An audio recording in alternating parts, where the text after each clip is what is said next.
کہ ایک कीचड़ वाले चश्मे में डूब रहा है और उस चश्मे के पास एक कौम देखी। हमने कहा जुल्करनैन, तुम इनको खा तकलीफ दो खा इनके बारे में भलाई इख्तियार करो, दोनों बातों की तुमको कुदरत है।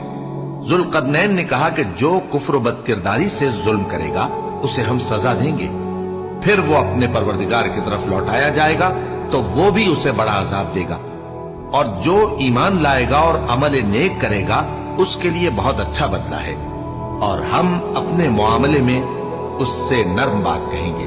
फिर उसने एक और सामान्य सफर किया, यहां तक कि सूरज के तुलू होने के मकाम पर पहुंचा तो देखा कि वो ऐसे लोगों पर तुलू होता है जिनके लिए हमने धूप से बचाव की कोई ओट नहीं बनाई थी। हकीकत यूं ही थी और जो कुछ उसके पास था हमको सबकी खबर थी। फिर उसने एक और सफर का सामान किया, यहां तक कि 2 ऊंचे सीधे पहाड़ों के दरमियान पहुंचा तो देखा कि